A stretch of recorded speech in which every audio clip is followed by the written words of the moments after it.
નમસ્કાર મિત્રો, આજે નવા ગેસ કનેક્શન માટે એપ્લાય કઈ રીતે કરવું એની માહિતી આપવાની છે।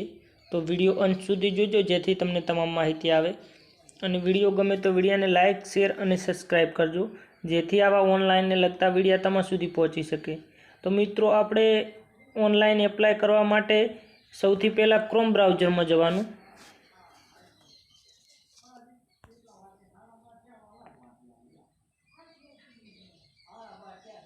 ક્રોમ બ્રાઉઝર આ રીતે ઓપન થાય એટલે સર્ચમાં ટાઈપ કરવાનું છે PMUY।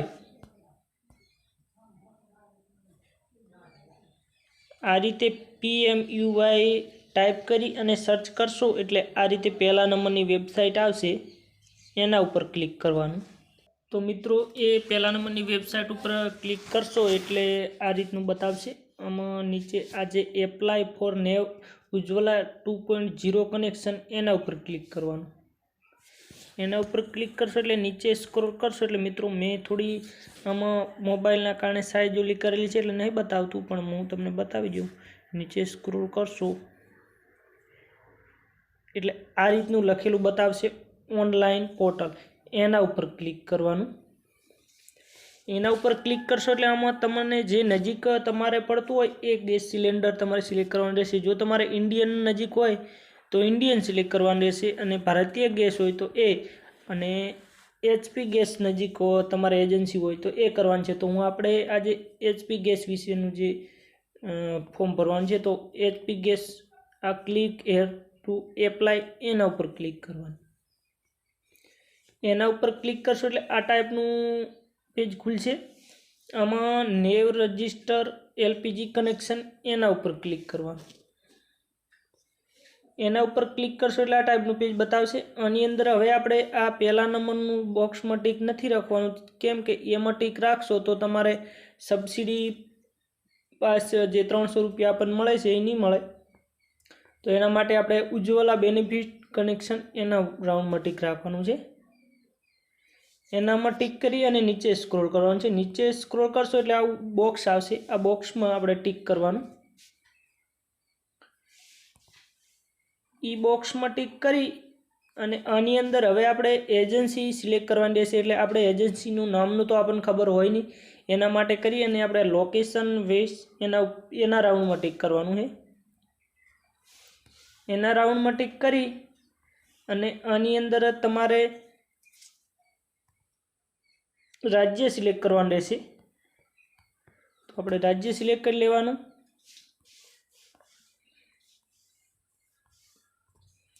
અને આની અંદર એની નીચે આપણે આ બોક્સની અંદર જિલ્લો સિલેક્ટ કરવાનો રહેશે। તો જિલ્લો સિલેક્ટ કરી લેવાનો। જિલ્લો સિલેક્ટ કરી અને તમે આ ડિસ્ટ્રીબ્યુટર એના સામેના બોક્સમાં આ બોક્સ ઉપર ટીક કરશો એટલે આ રીતે તમામ એજન્સીઓ બતાવશે। એમાં તમારે જે નજીક પડતી હોય એજન્સી તમારે સિલેક્ટ કરવાની રહેશે। તો નજીક પડતી હોય તમે એજન્સી સિલેક્ટ કરશો એટલે એની નીચે તમામ સરનામું બતાવશે અને નંબર પણ બતાવશે, અને પછી નેક્સ્ટ કરવાનું છે। નેક્સ્ટ કરશો એટલે આ રીતનું ફોર્મ ખુલી જશે। તો મિત્રો, આની અંદર તમારે સૌથી પહેલાં જે આમાં જે આપણે મહિલાનું ભરવાનું છે આધાર કાર્ડ કનેક્શન માટે, તો આપણે જે મહિલાનું તમે ફોર્મ ભરતા હોય એમનો આની અંદર આધાર કાર્ડ નંબર એન્ટર કરવાનો છે આ બોક્સની અંદર। અને એની નીચે અહીં મિસ્ટર મિસિસ એ સિલેક્ટ કરવાનું રહેશે। તો એના ઉપર ટીક કરશો એટલે બતાવશે, એટલે આપણે આ મિસ્ટર વાળું સિલેક્ટ કરી લેવાનું। એ સિલેક્ટ કરી અને આ ફર્સ્ટ નેમ ઈ બોક્સની અંદર નામ એન્ટર કરવાનું છે આધાર કાર્ડ મુજબ। તો આ પહેલું આપણે મહિલાનું નામ એન્ટર કરવાનું છે, અને આ મિડલ નામની અંદર એમના પતિ અથવા તો ફાધરનું નામ અહીંયા લખવાનું છે, અને એની પછી લાસ્ટ નેમની અંદર સરનામ લખવાની છે, જે તમારે જે સરનામ લાગતું હોય, સરનેમ મતલબ તમારે જે જાતિ લાગતી હોય, પટેલ, ઠાકોર જે લાગતું હોય। અને એની નીચે પછી આ બોક્સની અંદર જન્મ તારીખ લખવાની છે, અને એની નીચે આ સિલેક્ટ કાસ્ટ, તો એના ઉપર ટીક કરશો એટલે આમાં 3 કાસ્ટ બતાવે છે, OBC, SC, ST। તો આમાંથી તમને જે લાગુ પડતું હોય એ તમારે સિલેક્ટ કરી લેવાનું છે. એની નીચે સ્ટેટ એટલે ગુજરાત ઓટોમેટિક આવી જશે.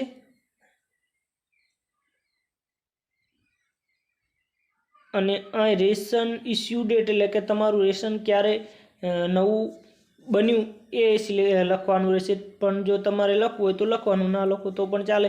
આમાં ખાસ એ ધ્યાન રાખવાનું કે જે આપણે જેની પાછળ સ્ટાર લાગેલું છે એ ફરજિયાત ભરવાનું રહેશે. તો એ તમારે આ ભરવું હોય તો ભરી શકો છો, ના ભરો તો પણ ચાલે. અને આ રેશન કાર્ડ નંબર નાખી આની અંદર આ બોક્સમાં રેશન કાર્ડ નંબર નાખવાનો અને આ ચેક ડિસ્ટ્રીબ્યુટ એના ઉપર ક્લિક કરવાનું. એટલે તમારે રેશન કાર્ડ ચેક થઈ જશે.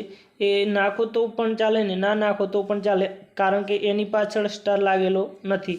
તો એ ખાસ ધ્યાન રાખવાનું છે કે જે સ્ટાર લાગેલું છે એને તમારે ફરજિયાત એ ડિટેલ ભરવાની રહેશે. તો એની નીચે પછી આની અંદર તમે ગ્રામ્ય વિસ્તારમાં છો કે શહેરી વિસ્તારમાં, તો આપણે ગ્રામ્યમાંથી હોય તો આ રૂરલના બોક્સ ઉપર ટિક કરવાનું છે. અને જો શહેરી વિસ્તારમાંથી આપણે ફોર્મ ભરાતું હોય તો આપણે અર્બન. શહેરી વિસ્તાર એટલે મતલબ જેનું તમે ફોર્મ ભરો છો એ શહેરમાં રહેતા હોય, એનું સરનામું બધું જ શહેરનું હોય તો, અને ગામનું સરનામું હોય અને ભલે શહેરમાં રહેતા હોય તો આપણે રૂરલ સિલેક્ટ કરવાનું રહેશે, એટલે ગ્રામ. એની નીચે પછી આપણે હાઉસ એટલે ઘર નંબર અહીંયા એન્ટર કરવાનો રહેશે. એની બાજુમાં આપણે શેરી મોહલ્લો જે આધાર કાર્ડમાં હોય એ રીતનું લખવાનું છે. અને એની નીચે સિટી આપણે જે નજીક સિટી પડતી હોય, ધારો કે આપણે તાલુકાનું નામ લખો તો પણ ચાલે આમાં. અને એની સામે આ ડિસ્ટ્રિક્ટ, તો ડિસ્ટ્રિક્ટની અંદર અહીંયા સિલેક્ટ કરશો એટલે આની અંદર તમારે જિલ્લો સિલેક્ટ કરવાનો રહેશે. એની નીચે સ્ટેટની અંદર ઓટોમેટિક ગુજરાત આવી જશે. એની સામે પિનકોડ નંબર આ બોક્સની અંદર ટીક કરવાનો રહેશે, ટાઈપ કરવાનો રહેશે, સોરી મિત્રો. અને આ ઈમેલ આઈડી ઓપ્શનલ છે, જે કે કારણ કે એની પાછળ સ્ટાર લાગેલું નથી, પણ તમારે જો ઈમેલ આઈડી નાખવી હોય તો તમે નાખી શકો છો. અને પછી એની બાજુમાં જે આ મોબાઈલ નંબર લખેલો છે એની સામે બોક્સમાં આપણે મોબાઈલ નંબર લખી દેવાનો છે, એ ફરજિયાત છે. અને આ ઓફિસ નંબર ઓપ્શનલ છે, તમારે નાખવો હોય તો નાખી શકો છો. અને આ રેસિડન્ટ ફોન એટલે એ પણ ના નાખો તો પણ ચાલશે. એની નીચે સ્ક્રોલ કરશો એટલે આ બેંકની ડિટેલ નાખવાની આવશે. આમાં જો તમારે આધાર કાર્ડ આધાર કાર્ડનો નંબર બેંક એકાઉન્ટમાં લિંક હોય તો તમે આની અંદર આધાર કાર્ડ નંબર નાખી દેવાનો, એ ઓપ્શનલ છે. જો તમારે નાખવો હોય તો નાખી શકો છો. પછી એની નીચે IFSC કોડ એટલે આની અંદર તમારે બેંકની ચોપડીની અંદરથી IFSC કોડ નાખવાનો છે. એની સામે કન્ફર્મ એટલે કે એનો IFSC કોડ નાખવાનો છે. એની નીચે બેંક એકાઉન્ટ નંબર નાખવાનો છે, ખાતા નંબર. તો આ બોક્સમાં ખાતા નંબર નાખી દેવાનો. ફરીથી એની બાજુમાં જે કન્ફર્મ ખાતા નંબર આની અંદર નાખી દેવાનું. અને એની નીચે જે રીતે તમારે પાસબુકમાં નામ છે એ જ રીતે આ બોક્સમાં લખવાનું રહેશે. એની નીચે સ્ક્રોલ કરશો એટલે અહીંયા તમારે પસંદ કરવાનું રહેશે કે તમારે કયો બાટલો જોઈએ છે. જે આપણે 14.2 kgનો આવી જોઈએ છે કે 5 kg વાળો જોઈએ છે, તો આપણે આ 14.2 kg વાળો જ સિલેક્ટ રાખવાનો રહેશે. એના રાઉન્ડમાં અહીંયા ટીક કરી દેવાનું. એની નીચે સ્ક્રોલ કરશો એટલે આમાં આધાર પુરાવા માટે તમારે આપવાનું રહેશે. તો આની અંદર આપણે જે તમારે સિલેક્ટ કરવું સિલેક્ટ કરી લેવાનું. પણ મારું કહેવું તો એવું જ છે કે તમારે આ આધાર કાર્ડના બોક્સમાં ટીક કરી અને અહીંયા આધાર કાર્ડ નંબર આ બોક્સમાં લખી દેવાનો. એની નીચે સ્ક્રોલ કરશો એટલે આની અંદર તમારે આધાર કાર્ડ નંબર અહીંયા નાખી અને તમારે આધાર કાર્ડની ફાઇલ બંને બાજુનું જે PDF બનાવવાની છે, જે PDFની સાઇઝ 300 KBથી ઓછી હોવી જોઈએ. તો એ PDF તમારે આની અંદર આધાર કાર્ડનો નંબર નાખી અને સિલેક્ટ ફાઇલ એના ઉપર ક્લિક કરશો એટલે ઓટોમેટિક તમે તમારી ગેલેરીમાં જતા રહેશો. એની અંદરથી તમારે તમારી જે જગ્યાએ તમે PDF રાખેલી હોય એ સિલેક્ટ કરી અને અપલોડ કરવાની રહેશે. એની નીચે એડ્રેસ પ્રૂફની અંદર પણ તમે તમારો આધાર કાર્ડ નંબર એન્ટર કરી અને ચૂઝ ફાઇલ ઉપર ક્લિક કરી અને તમે તમારો આધાર કાર્ડની PDF અપલોડ કરવાની રહેશે. અને આ પાસપોર્ટ એટલે પાસપોર્ટની અંદર તમારે કોઈ પણ અંક નાખી દેવાના 1 2 4 5 એ રીતે આની અંદર નાખી અને પછી ફોટો અપલોડ કરવાનો છે. આ ફોટાની સાઇઝ મિનિમમ 50 KB હોવી જોઈએ, એનાથી ઓછી હોય તો પણ ચાલે, પણ એનાથી વધારે છે તો તમે અપલોડ નહીં કરી શકો. એટલે આ બોક્સમાં તમારે 1 2 3 4 5 એ રીતે 5 અંક નાખી અને આ સિલેક્ટ ફાઇલ ઉપર કરી અને તમારી ફાઇલ મેનેજરની અંદર જઈ અને ફોટો અપલોડ કરવાનો રહેશે, પાસપોર્ટ જેનું તમે ફોર્મ ભરતા હોય એનું.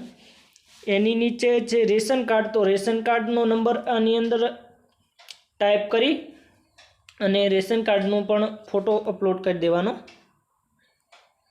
એની નીચે સ્ક્રોલ કરશો એટલે આમાં કોઈ પણ તમે નહીં ભરો તો પણ ચાલશે, તમારે ભરવું હોય તો ભરી શકો છો. અને એની નીચે સ્ક્રોલ કરશો એટલે આ રીતનું બતાવશે. તો આની અંદર આ બોક્સમાં ટિક કરી આ કેપ્ચા અહીંયા એન્ટર કરી અને સબમિટ ઉપર ક્લિક કરવાનું છે. તો મિત્રો સબમિટ ઉપર ક્લિક કરશો એટલે તમને એક એપ્લિકેશન નંબર મળી જશે. એ તમારે સ્ટેટસ ચેક કરવા માટે અહીંયા આ પેજ ઉપર આવી અને આ ચેક સ્ટેટસ ઉપર ક્લિક કરી અને તમે જે એપ્લિકેશન નંબર મળ્યો એ તમે અંદર એન્ટર કરી અને તમે એનું સ્ટેટસ ચેક કરી શકો છો. તો મિત્રો આ રીતે આપણે નવા ગેસ કનેક્શન માટે ઓનલાઈન અરજી કરી શકીએ છીએ.